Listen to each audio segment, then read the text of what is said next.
Javier de Fagot, que le va a hacer entrega de un presente al periodista Nicolás, que nos está visitando hoy. Bueno, es realmente un honor, Nicolás, tenerte aquí con nosotros para que nos esté llenando de todas tus experiencias y todas tus vivencias que tuviste durante el conflicto, no solamente de Malvinas, sino los que te tocó cubrir. Adelante.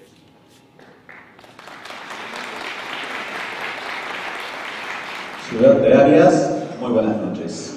Junto al gobierno municipal, los veteranos de guerra de Malvinas, tenemos el grato placer de conocer y de poder compartir una jornada con esta persona, quien nació el 31 de mayo de 1948 en Salzburgo, Austria.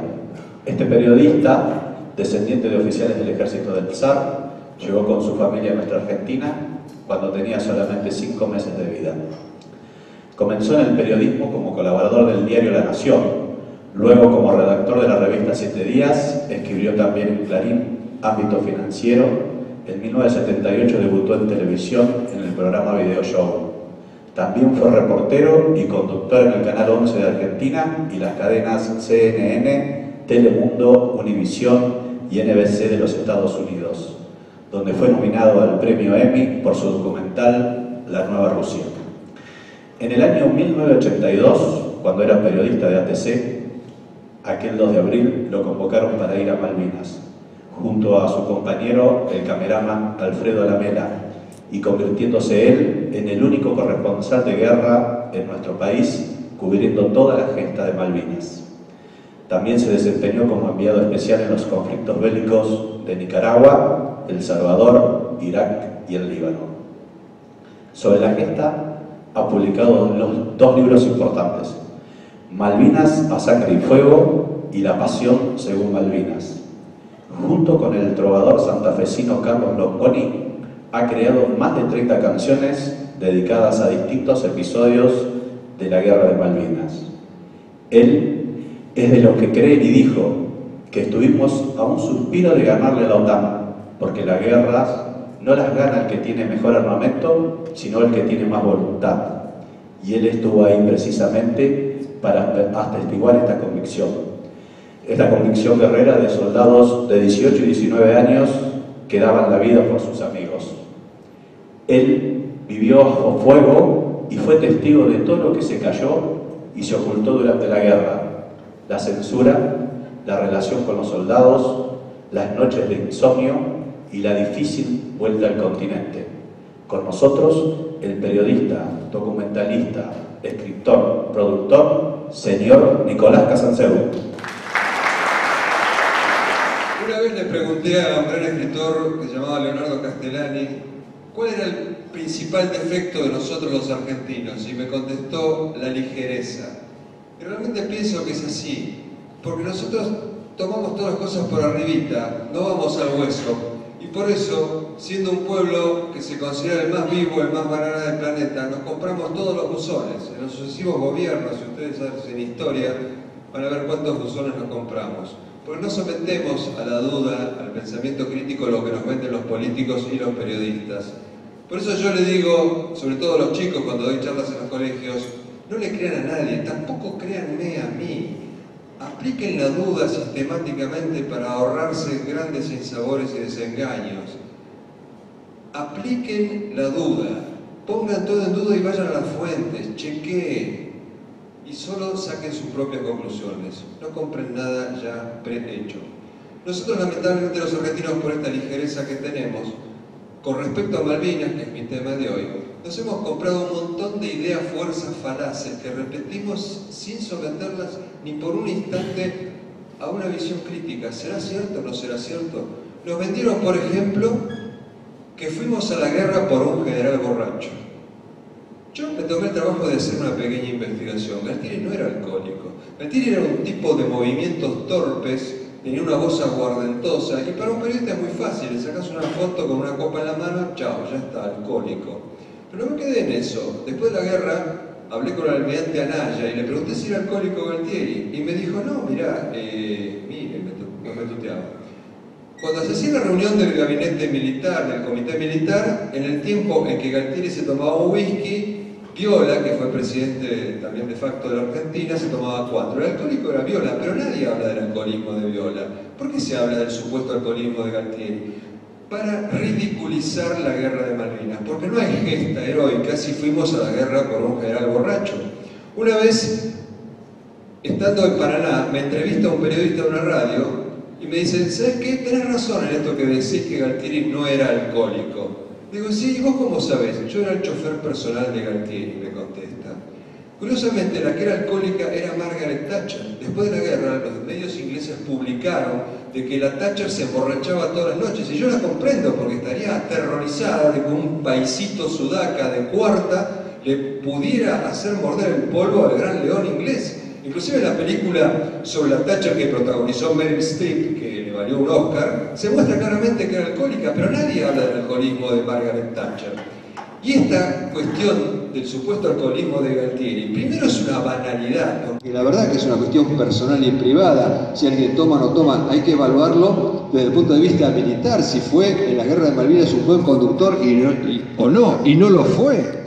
Galtieri probablemente tendría que ser fusilado por otros motivos, pero no, en lo único que se insiste es en la supuesta copa o en el vaso de whisky. Hasta hay libros de historia. Un tal Di Tullio publicó una historia de la Argentina del siglo XX donde le dedica a Malvinas una paginita, nada más, y sin embargo tiene espacio para hablar del supuesto alcoholismo de Galtieri, lo cual, entre otras cosas, es un gravísimo atentado, un crimen contra los veteranos de guerra que volvieron abandonados por el Estado, sin contención psiquiátrica, sin apoyo psicológico, sin trabajo, ninguneados, discriminados, escondidos, y encima, en vez de darles el desfile que esperaban, les dicen: estúpido, fuiste a la guerra por un general borracho. Yo quisiera ver cómo le dicen a la madre de un caído en Malvinas de que fue a la guerra por un general borracho. Además, la simplificación extrema. ¿Fuimos a la guerra por un hombre? No. Nos quedamos con eso, cuando en realidad detrás de la guerra hubo montones de motivos geopolíticos, políticos, estratégicos que definieron la guerra. No fue por culpa de dos personas, Galtieri y Margaret Thatcher, pero se sigue repitiendo lo del alcoholismo de Galtieri. Y entre otras cosas, se repite, por ejemplo, de que estábamos de antemano condenados a la derrota, cuando la derrota no tiene que ver con el potencial bélico, si no, Vietnam no le hubiera podido ganar a Estados Unidos. También un factor por el cual Malvinas se desconoce y mucha gente le ha dado la espalda y no quiere saber, hasta los académicos de la historia le rajan al tema Malvinas, siendo un tema virgen, riquísimo, no lo investigan. ¿Por qué? La cuestión es que parecería que es un tema tabú porque coincidió cronológicamente con la dictadura del Proceso, pero no tuvo nada que ver con el Proceso, solo coincidió justamente cronológicamente. Si ustedes van al video, no me creen a mí una vez más, vayan al video de cuando Galtieri sale al balcón el día 10 de abril en Plaza de Mayo y escuchen, se ve claramente, cada vez que Galtieri decía "yo presidente", lo silbaban, lo abucheaban. Y cuando dice "les presentaremos batalla", lo ovacionaban. La gente hacía claramente la diferencia entre la causa nacional Malvinas y el gobierno de turno. Y estas ideas fuerzas falaces responden, créase o no, a un designio inglés. Porque el fin de una guerra no es solamente derrotar al ejército enemigo, entrar en la ciudadela enemiga, es poner de rodillas a ese pueblo para que no lo vuelva a intentar. El 22 de junio del 82, Winston Churchill III, descendiente del famoso Winston Churchill, dijo en el Parlamento inglés: hay que revolcar a los argentinos en el fango de la humillación, así ni siquiera sus nietos van a soñar con volver a recuperar las islas. Y eso es lo que han logrado, porque decir que fuimos a la guerra por un general borracho es revolcarnos en el fango de la humillación. Decir que mandamos a la guerra chicos, entre comillas, solamente dignos de lástima, es revolcarnos en el fango de la humillación. Decir que, porque es la sensación que han dejado en nuestro país de que fuimos a la guerra y nos llenaron la cara de dedos y por poco bien merecido lo teníamos, que es una falacia y una mentira, también es revolcarnos en el fango de la humillación. Cuando le peleamos a Inglaterra, apoyada por Estados Unidos, apoyada por la OTAN, apoyada por montones de países sudamericanos, europeos, asiáticos, le peleamos de igual a igual, y no lo digo yo, lo dicen los jefes militares ingleses, estuvieron a punto de retroceder. El almirante Woodward, en su diario de guerra, el 13 de junio, después de enumerar todas las bajas que le causa la aviación argentina y decir que no aguanta más sin mantenimiento de la flota en alta mar, escribe: si los argentinos pudieran soplarnos, nos caemos. 13 de junio, el día que prematuramente Menéndez se rinde, sin haber dado nunca una orden de ataque ni de contraataque. Los soldados argentinos sí tenían 18 y 19 años, pero pelearon como hombres. Además, nos quedamos en esto de, oh, los chicos de la guerra, qué pena, qué lástima. Nos guste o no nos guste, es la edad de todos los combatientes de todas las guerras de la historia de la humanidad. Y jóvenes mucho menores todavía, no hablemos de la historia argentina, San Martín, Güemes, soldados de 13, 14 años.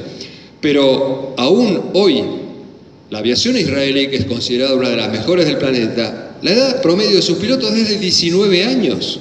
Los soldados que peleaban por Estados Unidos en Afganistán, en Irak, 18 y 19 años. Los ingleses en Malvinas tenían soldados de 17 años y de 16 años. Y no me crean a mí, vayan a YouTube, el documental inglés de los 30 años de la Guerra de Malvinas, que se llama Malvinas la Gran Jugada, presentan un soldado de 16 años en Malvinas, que justamente, trágicamente, es abatido el día de su cumpleaños cuando cumple 17 en Malvinas. Entonces, nos han vendido cosas que son una ofensa a la inteligencia y al mismo tiempo una ofensa a los combatientes, porque pelearon como hombres. Los soldados argentinos, entre los cuales tuve el honor de estar, fatigando las trincheras, me acuerdo que decían, cuando volvamos, ¿te imaginas qué desfile que nos vamos a mandar? Bueno, el desfile no lo tuvieron hasta el día de hoy. En vez del desfile, los escondieron. Acá me contaban los muchachos que los mandaron fuera de los cuarteles y tuvieron que hacer dedo para llegar a sus casas. En muchos otros casos los mandaban en trenes que tenían tapiadas las ventanas o micros que tenían tapiadas las ventanas con papel de diario para que nadie los viera. Los escondieron, los ningunearon, los discriminaron y sobre todo les quebraron el espinazo de la autoestima al decir que fueron a una guerra absurda. ¿Ustedes escucharon esa expresión? Fue una guerra absurda, fue una loca aventura. ¿Sabe dónde viene la expresión loca aventura, guerra absurda? De la propaganda inglesa. Cuando nosotros estábamos en Malvinas, las radios argentinas se escuchaban muy mal, se escuchaban muy bien las radios uruguayas. Entonces las radios uruguayas te decían, hoy Puerto Argentino fue volanteado desde aviones ingleses con volantes que decían, mentira, si un avión inglés hubiera bajado para tirar volantes, lo derribaba nuestra artillería. Pero las radios uruguayas eran funcionales a la propaganda inglesa, porque ¿qué hacía el locutor? Decía esta mentira que habían arrojado volantes y después leía el texto del volante. Yo lo reproduzco en uno de mis libros y el volante le decía a los soldados argentinos, no sigan con esta loca aventura, dejen esta absurda aventura, ríndanse, no sigan peleando. Repetimos todavía la propaganda inglesa, como repetimos la propaganda inglesa cuando decimos que gracias a la derrota argentina triunfó la democracia. Es una idea fuerza británica. Los británicos no podían decir vamos a la guerra para recuperar nuestra colonia. Eso era políticamente incorrecto, inaceptable. Entonces decía vamos a la guerra contra la dictadura argentina. Así, aliados a ese gran demócrata que fue Pinochet. Una hipocresía total. Que además a Pinochet le pagaron como suelen pagar los británicos, con la traición. Después de todo lo que Pinochet los ayudó, cuando se fue a curar a Gran Bretaña lo metieron preso. A estos soldados que lo dieron todo a cambio de nada y cuando volvieron se encontraron con el vacío y con la espalda de la sociedad y de la población, le dedicamos una canción con Carlos Longoria, un cantante santafesino que en la época de Malvinas tenía 8 años, que se llama Veterano y que les invito a escuchar a continuación. ¿Por qué ocurrió la guerra de Malvinas? Se dice, los generales nos llevaron a esta descabellada aventura. ¿Los generales nos iban a llevar una guerra contra la OTAN? ¿De dónde iban a sacar las agallas para hacerlo? Perón, que era general, tiene una frase terrible sobre los generales argentinos. Perón decía, los generales argentinos son tan, pero tan cobardes que son capaces de matar con tal de no pelear. Y eso es lo que hicieron en la guerra contra la subversión. En vez de luchar contra el terrorismo con la ley en la mano, firmando condenas de muerte porque estaba la pena de muerte legalmente establecida en la Argentina, hicieron la barbaridad que hicieron por cobardía y iban a tener las agallas para ir a una guerra contra Inglaterra y sus aliados. Jamás, ni en sus peores pesadillas. Fue una trampa de Inglaterra que fue hecha con la complicidad del Pentágono, el famoso guiño que le hicieron a Galtieri. Galtieri había estado ayudando a los norteamericanos en Centroamérica y pensaba tontamente que los norteamericanos le debían algo. Y lo que buscaba Inglaterra y sus aliados era poner una base militar en el Atlántico Sur. La OTAN, plena Guerra Fría, ubíquense ustedes, no tenía ninguna base en el Atlántico Sur, porque en el 75 había cerrado la única base de la OTAN en Sudáfrica. Y además de eso, son países serios que planifican a décadas en adelante. Se sabía que había petróleo alrededor de Malvinas y había que asegurarse el control del petróleo. Asegurarse el paso interoceánico, porque si cerraba por cualquier cosa el canal de Panamá, quedaba este paso en el sur. Y sobre todo la proyección a la Antártida, el último gran reservorio de agua potable y de minerales de la humanidad, que va a ser el próximo zarpazo. Hace pocos años, Inglaterra oficialmente bautizó el sector atlántico argentino como Tierra de la Reina Isabel. Entonces necesitaban una provocación argentina, en lo que se llama en términos técnicos un casus belli, para después venir y atacar, porque atacar sin una provocación era políticamente incorrecto. Entonces le hacen el guiño a los incultos de las juntas militares y estos caen en la trampa. En esa época el diario La Prensa era muy importante, yo lo leía todos los días y había un columnista muy importante que se llamaba Iglesias Rouco, y en enero del 82 yo leo, en primera plana: vamos a recuperar las Malvinas para así reinsertarnos desde una posición de fuerza en el marco defensivo de la OTAN. Yo en ese momento dije, ¿qué tomó este tipo? Y después me di cuenta, ese fue el anzuelo que le tiraron y que mordieron ellos. Era: tomen las Malvinas, no lastimen a nadie, no rompan ninguna mampostería y después se negocia, repartimos el petróleo, etc. Y cayeron en esa trampa. Por eso lo único planificado fue el 2 de abril. Si no se entiende eso, no se entiende Malvinas. Y después no podían dar marcha atrás, porque como es la única causa nacional, la gente se lanzó a las calles, llenó las plazas del país, plebiscitó la recuperación de las Islas Malvinas, y cuando Galtieri se da cuenta que cayó en una trampa, le dice a su ministro de Defensa Frugoli: saquemos las tropas de las islas, y Frugoli le contesta: no podemos, la gente nos cuelga en Plaza de Mayo. Fíjense ustedes, la guerra, cuando uno la empieza, supóngase que los generales hubieran querido ir a la guerra. El 2 de abril toman Malvinas, y el 3, 4, 5 empiezan a mandar barcos con armamento, con planchas para alargar la pista, con todo lo que hace falta para una guerra. No hicieron nada de eso. Mandaban un regimiento, no mandaban los morteros, no mandaban los aparatos de puntería. ¿Por qué? Porque pensaba que no iba a haber una guerra. Yo era un civil, pero había leído historia y andaba en las trincheras en abril. Y a mí los oficiales me preguntaban: che, ¿cuándo se arregla esto? Belaúnde Terry, la ONU. Y yo decía: macho, olvídate, los ingleses vienen a sangre y fuego. Ellos no lo entendían, por incultos, por engañados también. ¿Y por qué no podían dar marcha atrás? Por esto de los civiles que se la habían tomado muy en serio. Yo cuando era chico iba a la escuela, lo primero que escribía la maestra al entrar al aula era: las Malvinas son argentinas.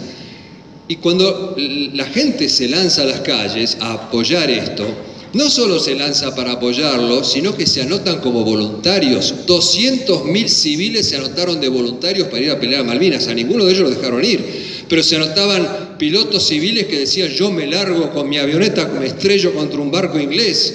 Había lisiados en sillas de ruedas. Mi maestro scout tenía 73 años y se anotó de voluntario, fue el voluntario número 17 y estoy seguro que hubiera hecho un gran papel. Había un periodista de la prensa, Manfred Schoenfeld, que era viejo, enfermo, obeso, y rogaba de que lo dejaran ir a pelar papas para los soldados. Había un fervor que los mayores lo recordarán, la gente tejía bufandas, mandaba comida, no era para que se rindieran, era para que pelearan. Y entonces, al no poder dar marcha atrás, hicieron la guerra a media máquina. Por eso la perdimos. No la perdimos por los soldados de 18 y 19 años, la perdimos por los generales y almirantes que nunca se quisieron jugar. 18 civiles, a pesar de que estos 200.000 no fueron enviados al frente, hubo una cantidad de civiles que tuvimos el honor de participar. 18 civiles murieron en combate.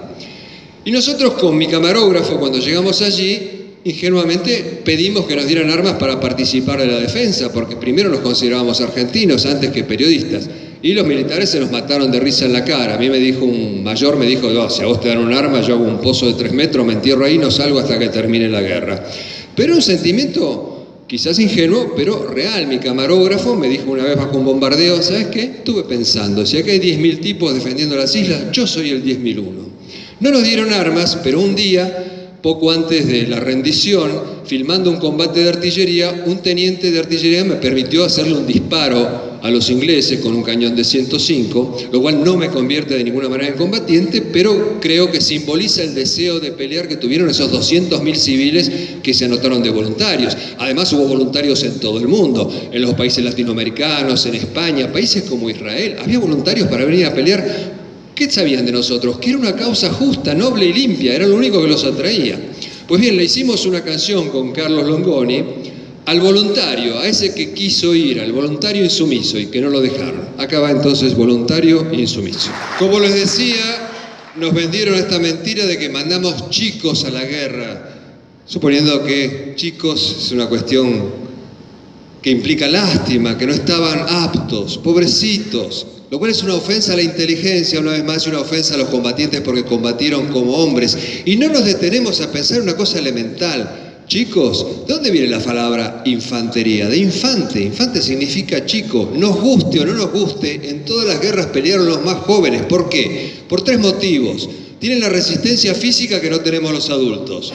Se sienten inmortales, y no fíjense cómo manejan motocicleta, cómo experimentan con drogas y otras cosas que pueden ser fatales, porque se sienten inmortales. Y además su personalidad todavía no está forjada del todo, obedecen órdenes con más facilidad y rapidez, más automáticamente, lo cual es muy necesario, lamentablemente, para la disciplina en los ejércitos.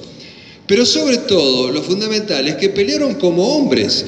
Hay un soldado, Miguel Ángel Falcón, que participa de un contraataque en Monte Longdon, uno de los combates más sangrientos de la Guerra de Malvinas, en un contraataque encabezado por el teniente Castañeda, que son 40 hombres contra un montón de ingleses, quedan aferrados ahí en el monte entre las rocas, tiroteándose, parapetados detrás de las rocas, y en determinado momento el soldado Miguel Ángel Falcón sale desde esa protección de las rocas, desafiante, puteando a los ingleses, disparándoles con su falda desde la cintura hasta que es abatido por una ráfaga ametralladora.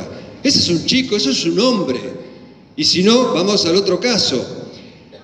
¿Quién abatió al máximo jefe militar inglés caído en la Guerra de Malvinas? Nada menos que el jefe de los paracaidistas ingleses, el teniente coronel Jones. Lo abate un soldado de 18 años, un supuesto chico de la guerra, Oscar Ledesma, de la Carlota, Córdoba, que no lo conoce nadie, cuando deberíamos conocerlo todos. Y que los ingleses oculten eso se entiende porque ellos protegen su orgullo nacional. Entonces, ¿cómo el gran jefe de paracaidistas fue abatido por un muchacho de 18 años? ¿Pero por qué lo ocultamos nosotros? Yo le mandé, por ejemplo, una carta al diario La Nación contando la historia de Ledesma. Me la publicaron, pero me la tijeretearon de tal manera que no se entendía lo que había puesto. Lo ocultamos en nuestro país porque si contamos historias como la del soldado Falcón o la del soldado Ledesma, se cae como un castillo de naipes esta mentira de que mandamos chicos a la guerra solamente dignos de lástima. Y no quieren que tengamos héroes de carne y hueso. ¿Por qué no quieren? ¿Por qué los políticos no quieren que tengamos héroes vivientes, comprobables? Porque el ejemplo de los héroes eleva, pone la vara más alta. Y un pueblo elevado es mucho más difícil de manipular, de expoliar, de robar, de manejar, de arriar como ganado, que un pueblo que está inspirado en el ejemplo de los cobardes. En las escuelas argentinas se pasa todos los años la película de un cobarde iluminado por el fuego, un soldado que nunca combatió, que entró en pánico, que calumnió a sus compañeros. Eso sí se pasa en las escuelas, pero a Ledesma no lo conoce nadie.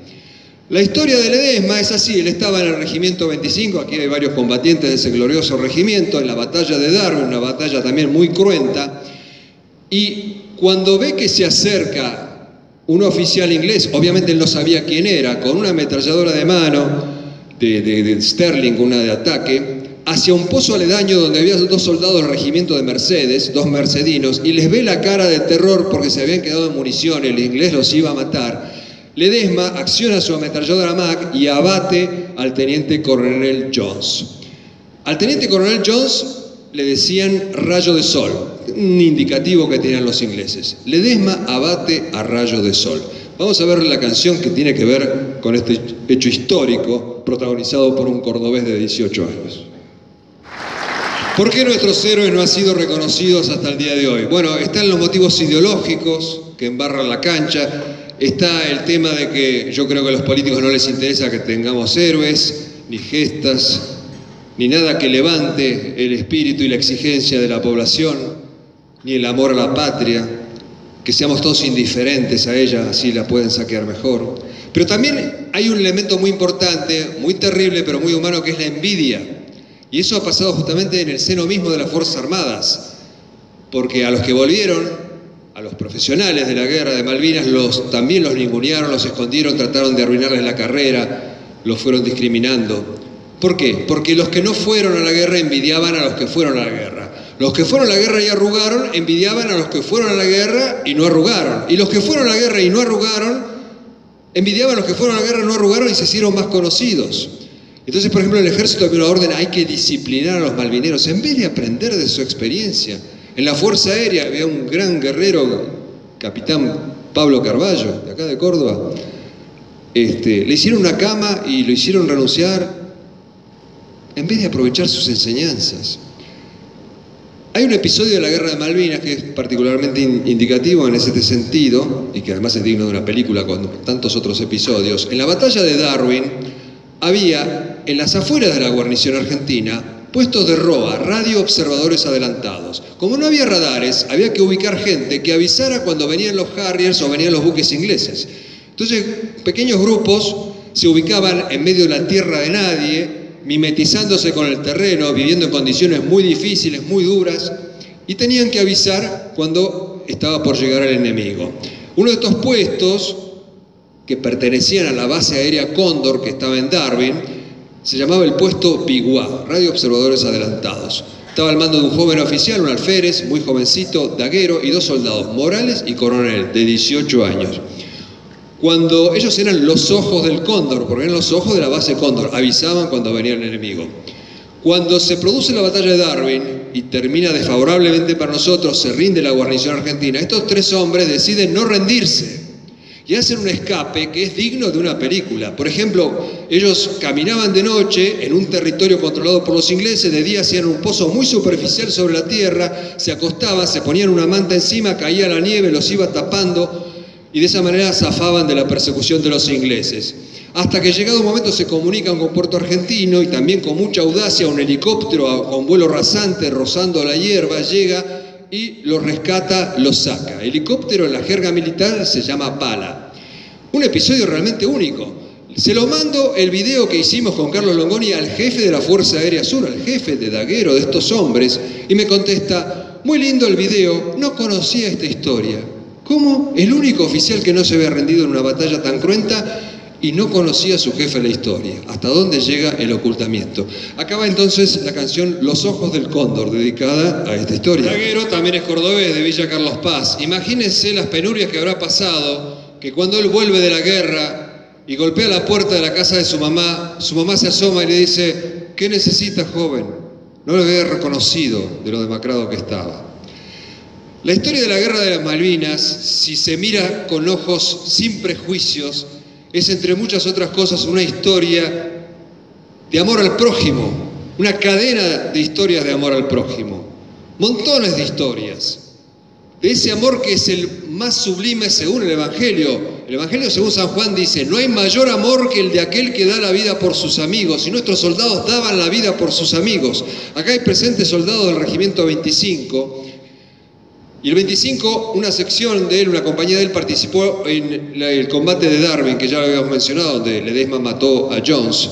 En otro momento del combate, una sección comandada por un oficial muy joven, el subteniente Gómez Centurión, se ve enfrascada en un combate muy duro con los ingleses y cae herido un cabo cocinero, Luis Fernández.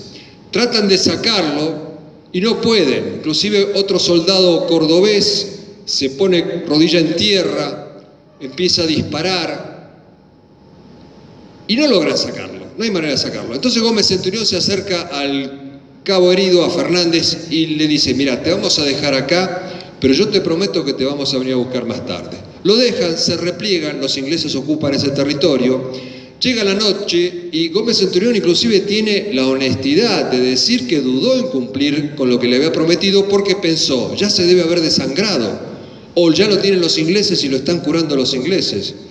Y entonces se le acercan los soldados conscriptos, los de 18 años, y le dicen: mi subteniente, usted prometió ir a buscarlo. Y él cuenta que reacciona y pide voluntarios, 2 voluntarios para ir a buscar al cabo Fernández. Pónganse en esa situación: hace 2 días que no comían, hace 4 días que estaban empapados, y se presentan no 2, 4 voluntarios para ir a buscar al cabo herido. Gómez Centurión elige a dos, a Aguerre Bengoa y a Carovio, y se internan en esa noche negra que los veteranos no van a dejar mentir, no se ven ni las manos de lo negra que es la noche, se internan detrás de las líneas enemigas y gracias a la ayuda de Dios, sin duda alguna, encuentran al cabo Fernández, lo sacan de allí y le salvan la vida. El ejemplo, por ejemplo, yo contaba esta tarde de un piloto de Pucará, Miguel Ángel Jiménez, el apelativo de él, el indicativo era el Sombra, que cada vez que había una misión le decía a su jefe, no mandes a fulano que está casado, mandame a mí que soy soltero, o no mandes a Mengano que tiene hijos, mandame a mí que no tengo hijos. Y el día 28 de mayo sale en una misión y no vuelve, por amor al prójimo. O las historias que hay alrededor del hundimiento del Belgrano, cuando un joven oficial, González Loncieme, logra subirse una balsa y ve que hay alrededor del buque varios marineros tratando de zafar sin haberse podido subir a una lancha, y ustedes saben que cuando un buque se hunde hace un embudo y se traga todo lo que está al lado. Sin embargo, él se acerca al buque, con un brazo, con el remo, se mantiene separado del buque y con el otro de los pelos va sacando a los marineros salvándoles la vida. O ese avión Neptune que sale a buscar los náufragos, cada minuto era carísimo porque se podían ir muriendo del frío, y llega a un punto de donde se tiene que volver porque no le va a alcanzar el combustible, se puede caer al mar si no se vuelve, y no habían encontrado las balsas. Y el capitán Pérez Roca habla con sus subordinados en el avión y dice, ¿qué hacemos? Y los 10 dicen, seguimos buscando, y vuelan media hora más y encuentran las balsas y salvan 700 vidas al costo de arriesgar la propia por amor. Pero no fue el único amor, el amor al prójimo, el amor al combatiente de al lado, el que se vio en la Guerra de Malvinas. También el gran amor de las mujeres de los combatientes. Es mucho peor para una persona imaginar el peligro que está corriendo un ser amado que para esa persona que está en el combate verlo de frente. Verlo de frente no es tan terrible como imaginar que a un ser amado le puede estar pasando cualquier cosa, y sin embargo apoyaban a sus seres queridos, las mujeres, las novias, las hijas, las madres. Nosotros con Carlos Longoni le dedicamos una canción a uno de los héroes de la guerra aérea en Malvinas, el capitán Carballo justamente, pero rindiéndole homenaje a la mujer, a Mirta Carballo, y en su nombre a todas las mujeres de los combatientes. Porque ¿qué pasaba? Carballo era tan audaz que su jefe se preocupó especialmente por él. Llamó a Mirta Carballo, viven acá en Córdoba, y le dijo, Mirta, tu marido está muy loquito, lo van a matar, hace algo. Entonces Mirta se comunica con el marido, pero no le dice baja un cambio, ser responsable, mirá que tenés hijos, pensá en mí, cuídate. No le dice nada de eso. Le dice, hacé lo que tengas que hacer, yo voy a criar a tus hijos. Pero antes de que te maten, déjame ir a darte un beso.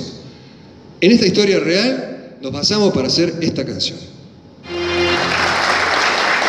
Como ven, tenemos héroes vivos y héroes muertos. No habrá olvido que nos borre su memoria, y la memoria nos hará leales. Malvinas volveremos. ¡Viva la patria! Los combatientes al frente, el aplauso es para ellos. Adelante los combatientes. Vamos, al frente.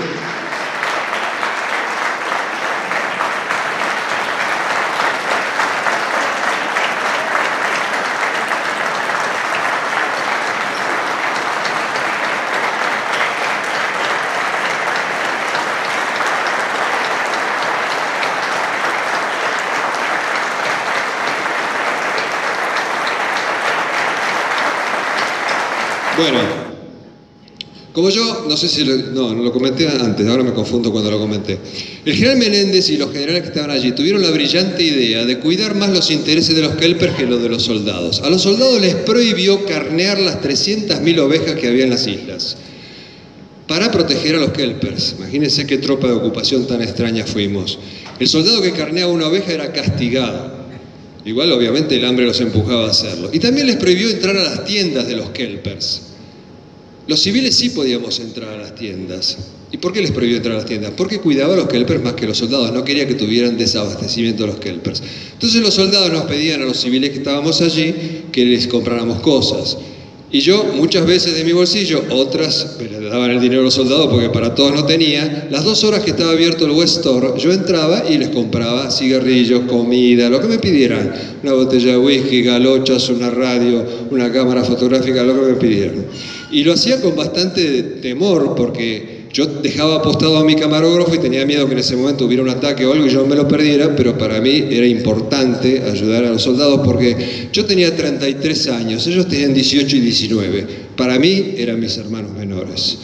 Pero la vida es injusta, como el dicho que hay que dice, no hay buena acción que no tenga su condigno castigo. Cuando volví, inteligencia de ejército, sabía que yo estaba escribiendo un libro, no sabía qué iba a poner en el libro, tenían cola de paja, entonces me inventaron esta operación de que yo le vendía cigarrillos a los soldados. Imagínense ustedes, yo ganaba un equivalente de $10.000 por mes, tenía las miradas del país y del mundo puestas sobre mí porque era el único que estaba dando la cara allí y me iba a tentar con unos centavitos de los soldados vendiéndoles cigarrillos. Una cosa absurda. Si yo hubiera sido un mercachifle, hubiera vendido los videos que ávidamente estaban esperando los periodistas en Buenos Aires de todo el mundo. Bueno, fui a buscar a ese soldado, lo encontré. El soldado ante escribano y ante una cámara dijo que él nunca había dicho eso. Pero ustedes saben cómo es la calumnia. La calumnia es, por ejemplo, si uno agarra una almohada de plumas y la despanzurra encima de la Concagua, ¿no?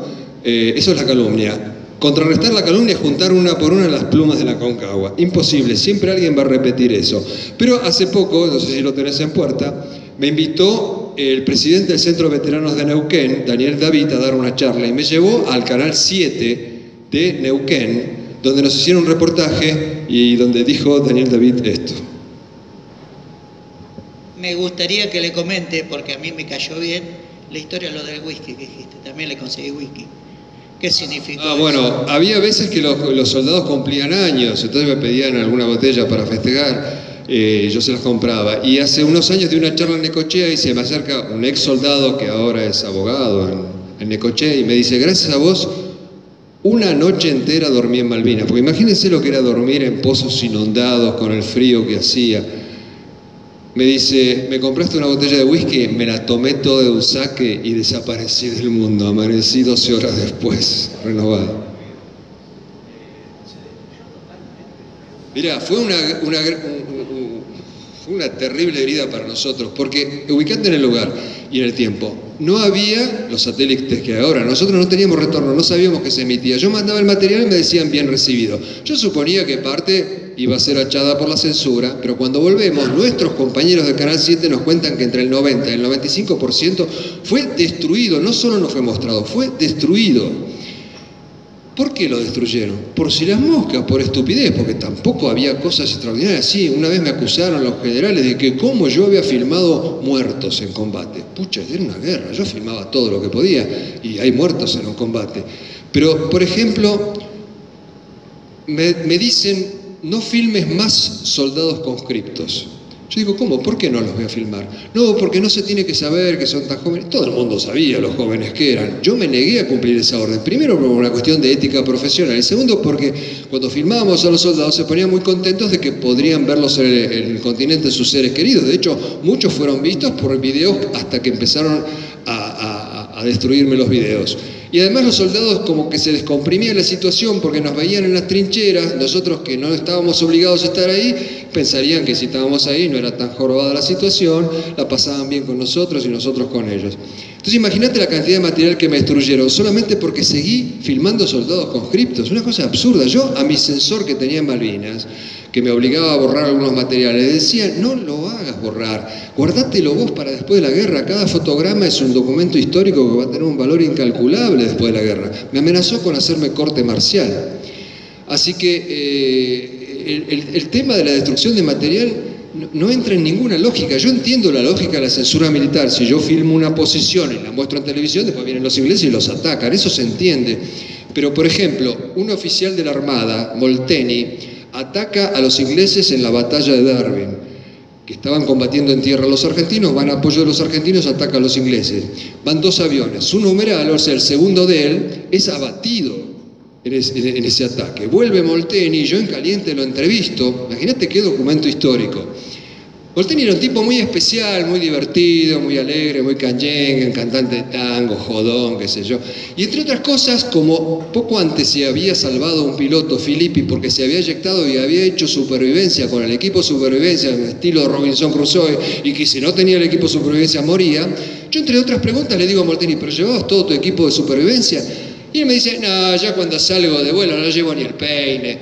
Los jefazos se horrorizaron. ¿Cómo dice que no lleva el peine? Destruyeron la nota de un tipo que venía de atacar a los ingleses en Darwin. Una locura total. Bueno, inteligencia. Brutalidad tendría que llamarse el servicio ese, no servicio de inteligencia, servicio de brutalidad. Bueno, sí, en realidad la primera condecoración me la dio a la par de los soldados el Congreso Nacional, y después me condecoró el Ejército también, pero bueno, eso no pesa. Lamentablemente nosotros además somos un país complicado. Fíjense ustedes que a San Martín lo expulsamos, literalmente, y lo reivindicamos 50 años después de haberlo expulsado y 27 años después de que se murió. Entonces, ¿qué podemos esperar los simples mortales? Por eso yo le digo a ustedes, los combatientes, que hagan dieta y ejercicio y aguanten hasta el 50 aniversario de Malvinas, igual que San Martín, por ahí, llegado a los 50, lo reivindican. Pero, claro, primero hay que morirse además, entonces no sé cómo va a pasar. Es una pena. Yo sé matemáticamente de que va a haber un momento que va a explotar el tema Malvinas en Argentina, va a haber malvinomanía. Malvinas va a estar a la par del cruce de los Andes. Ojalá sea en vida de ustedes. Pero ¿qué va a pasar? Va a pasar. En 100 años nadie va a saber quién fue Macri, quién fue Kirchner, quién fue Menem, pero todo el mundo va a saber los nombres de nuestros héroes de Malvinas porque van a estar en los libros de historia. No, fue terrible, no fue tan terrible, y seguro que se lo van a decir todos los combatientes. La posguerra fue mucho más terrible que la guerra. Porque, bueno, me inventaron esta calumnia terrible, que es afectar contra el honor, que no hay nada más doloroso. Además era el único capital que yo tenía. Yo hubiera preferido cualquier ofensa menos esa, y no hay defensa. Porque si te dicen, vos vendiste cigarrillos, sos una especie de vampiro de los soldados conscriptos, pero voy a un abogado y me dice, mira, vender cigarrillos no es delito, así que la verdad no podés hacer mucho, y si haces mucho, dentro de 10 años va a haber una desmentida en la página 47 del diario, no solucionas nada, es más, lo multiplicás. Si alguien te tira una calumnia, se enteran 40.000 personas, vos salís a decir que es mentira, se enteran 40.000 más, y no solucionás nada de nuestro país. Así que no, fue duro, fue mucho más dura la posguerra que la guerra. Nosotros copiamos de Estados Unidos lo malo y no lo bueno. En Estados Unidos, un héroe condecorado con la más alta condecoración en combate, lo primero que hacen es sacarlo del frente. Ese hombre no debe morir, debe ser un ejemplo. Si quiere puede seguir en el ejército, pero ya no en situación de peligro porque tiene que enseñar. Aunque tenga 18 años se puede jubilar, si no, sigue en situación que no entrañe riesgo. Le dan $1.000 por mes de plus de por vida. Sus hijos pueden entrar a establecimientos educativos militares de élite sin examen de ingreso y sin hacer cola. Tiene proveedurías gratis, viajes en avión gratis. Y si se le cruza un general o el presidente de Estados Unidos, el presidente de Estados Unidos le tiene que hacer la venia al soldado raso, porque es un héroe. Acá, con los héroes, lo que hacemos nosotros, Pérez Roca, que descubrió a los náufragos del Belgrano, hace un año murió manejando un taxi, porque si no se moría de hambre. Y un piloto, el Tom Lucero, que atacó la flota, fue derribado, cayó al agua y le pasó encima una fragata y sobrevivió a eso. Está el video en YouTube, el tipo todo destrozado está sobre el puente de la fragata inglesa que lo había rescatado y hay un soldado inglés apuntándolo como si representara un peligro. Bueno, se retiró como capitán, no podía vivir con el salario de capitán retirado, un salario miserable, se puso a fumigar y se estrelló contra un árbol. Se salvó de que los pisara una fragata y se murió. Así cuidamos nosotros a nuestros héroes. Bueno, primero estoy convencido de que hay que recuperar el país. Ni soñemos con recuperar Malvinas porque el país está en el fondo del mar, primero hay que recuperar el país. Cuando me preguntan, ¿la Argentina podrá recuperar Malvinas? Yo digo, creo que sí, pero no estoy seguro. De lo que estoy seguro es que Malvinas puede recuperar a la Argentina, los valores de Malvinas. O sea, esos valores eternos que tuvieron nuestros combatientes, si fueran conocidos sus hechos, podrían inyectarle ese tónico moral que necesita el país. Porque el ejemplo de los héroes es lo único que puede transmitir valores. A los jóvenes no se les puede predicar, hacer propaganda, hacer discursos, sean valientes, sean nobles, sean honestos. La única manera de educar es con el ejemplo. Y tenemos esos ejemplos, solamente que se ocultan. Ejemplos de amor al país, que es lo que está faltando. Si pudiéramos contagiar ese amor que ellos le tenían al país, hasta la corrupción bajaría, porque uno no le roba lo que ama. Ahora bien, Si podemos recuperar Malvinas, yo creo que si nosotros recuperamos el país, Malvinas puede caer como una fruta madura en nuestras manos sin tirar un tiro. ¿Por qué? Porque Inglaterra está al borde de la implosión demográfica, como el resto de Europa. Lo lamento por la cultura europea, que es muy valiosa, pero los ingleses no se reproducen. Están invadidos por africanos y árabes que se reproducen como conejos, que no se integran a la sociedad inglesa y que pronto van a ser mayoría. De hecho, el alcalde de Londres hoy es ya musulmán. ¿Y qué va a pasar en el futuro? Va a haber una implosión demográfica. ¿Ustedes saben con qué nombre fueron anotados en Inglaterra la mayor cantidad de niños nacidos en los últimos años? No fue ni Tommy, ni Johnny, ni Frankie, fue Muhammad. Entonces, cuando Inglaterra haga implosión demográfica, no va a poder mantener más una colonia a 14.000 kilómetros de distancia. Si en ese momento nosotros estamos de pie, vamos a poder recuperar las Malvinas sin tirar un tiro. Pero primero tenemos que ponernos de pie. No sé si colabora con dinero, no sé, no tengo idea. Creo que lo banca Inglaterra en este momento, pero Inglaterra, más allá de la implosión demográfica, está en una actitud de aislacionismo. Se retiró de la Unión Europea. Escocia se está por partir. En la última propaganda, de las propagandas políticas de las últimas elecciones, no se mencionó ningún tema de política internacional.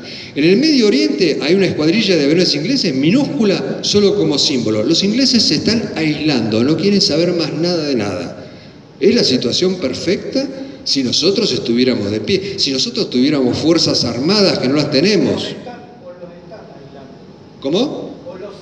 No, ellos mismos, son votaciones de ellos. Ellos eligieron salir de la Unión Europea, ellos eligieron, y los escoceses han elegido separarse.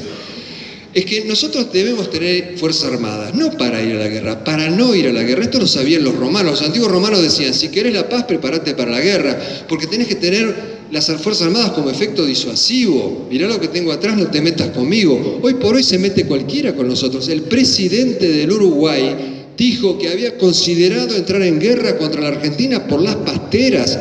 Uruguay se nos anima, porque no tenemos ni barcos, ni aviones, ni municiones, ni nada. Y tenemos riquezas territoriales, petrolíferas, acuíferas, que si las dejamos desguarnecidas, un día van a venir por ellas y no va a haber manera de pararlos, porque no tenemos nada. Las Fuerzas Armadas hoy son un plan trabajar. Lo que hay es plata para los sueldos, no hay plata para más nada. Y los pueblos que no quieren mantener su propio ejército terminarán manteniendo un ejército extranjero. Y los políticos no ven eso. Además, los esfuerzos diplomáticos. Es cháchara. Lo decía Federico el Grande de Prusia.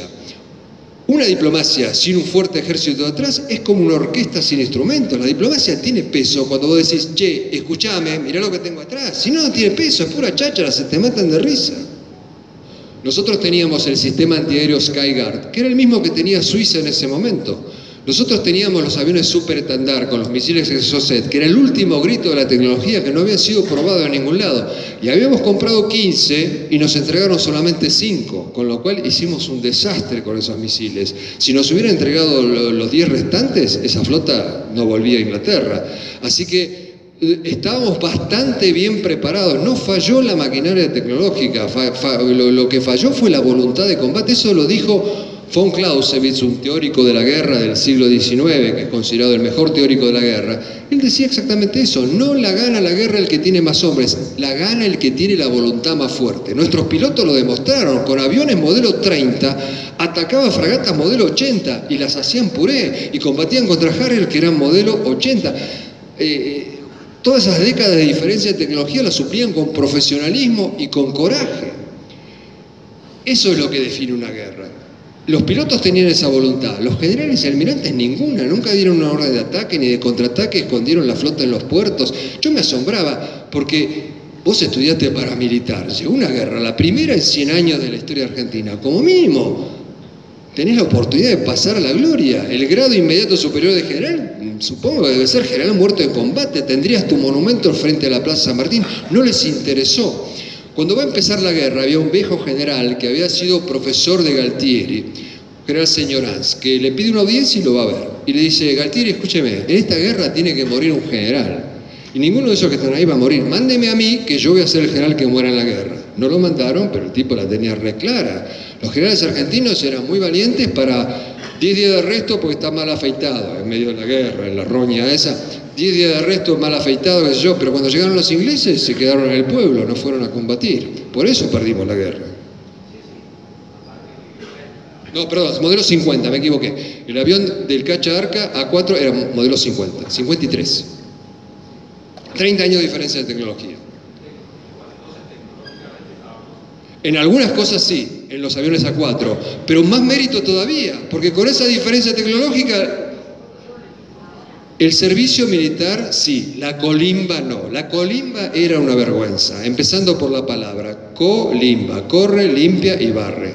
El soldado está para aprender a defender la patria y no para cortarle el disgusto al coronel, que es lo que pasaba. Ahora, el servicio militar bien puesto lo usan muchos países muy progresistas de la Tierra. Suiza tiene servicio militar obligatorio hasta los 50 años. Los muchachos suizos a los 18 hacen un año de servicio militar, se llevan el fusil a su casa, porque en Suiza es el símbolo del hombre libre, y 2 semanas por año dejan a la mujer, a los hijos, el trabajo, y 2 semanas se van a entrenar hasta que cumplan 50 años. Resultado, Suiza no tiene una guerra desde hace más de 50 años, porque tiene un ejército formidable. Brasil, a Lula da Silva, le preguntaron si iba a abolir el servicio militar y dijo no, por 2 razones. Primero, tenemos fronteras muy extensas que proteger, y segundo, la función social que cumple el ejército no la puede reemplazar nadie. En nuestro servicio militar obligatorio, con todos los defectos que tenía, sin embargo, los soldados que venían del interior profundo aprendían a bañarse, a tener 3 comidas por día, a leer y escribir. O sea que servicio militar yo estoy a favor, colimba de ninguna manera. Totalmente. Volvería con mi amigo Jorge, que me dijo hoy que volvería sin ninguna duda. Y vos haces una encuesta entre los combatientes y la mayoría te va a decir que va a volver. La mayoría te va a decir que va a volver. No, yo no volví, en lo personal no volví. Yo respeto a los que van porque sienten esa necesidad, me parece perfecto. Pero yo no sentí la necesidad de volver, y a mí me da cosa volver y ver en el lugar donde vi la bandera argentina, ver flamear la bandera inglesa. Prefiero morirme con la imagen de la bandera argentina, a menos que tenga una misión que cumplir. Entonces lo evaluaría, pero ir por ir no. De hecho, el año pasado me contactó una productora que me propuso ir con un periodista de la BBC, los 2 a Malvinas, y hacer una nota para el 35 aniversario. Y me ofrecieron buena plata, pero dije que no. Pero como elemento de disuasión, no como elemento de agresión, como elemento de disuasión. Mirá lo que tengo atrás, no te metas conmigo. No, de ninguna manera. Yo considero que estar desarmado es invitar a la guerra, porque la naturaleza no tolera el vacío, y la naturaleza geopolítica tampoco. Nosotros tenemos nuestra riqueza, nuestra Patagonia totalmente despoblada, es el vacío, un día va a ser ocupado. Cuando se acabe el petróleo en el hemisferio norte, cuando se acabe el agua potable, imagínense ustedes un atentado terrorista con una bomba sucia nuclear y que el hemisferio norte quede contaminado, van a venirse para acá. Y no tenemos ningún elemento de disuasión. Nosotros estamos rodeados de países armados hasta los dientes. Chile está armado hasta los dientes, Brasil armado hasta los dientes, Venezuela ni hablar. Chile tiene centenares de tanques. El tanque no es un arma defensiva, es un arma ofensiva, no es para defenderse, es para atacar. Entonces, las armas son necesarias justamente para no ir a la guerra. De ninguna manera estoy a favor de la guerra. Nadie que estuvo en una guerra puede estar a favor de ir a una guerra. Es para no ir a una guerra. ¿Alguien más? ¿No? Bueno, les agradezco muchísimo por la atención prestada. Buenas noches. Gracias. Muchas gracias.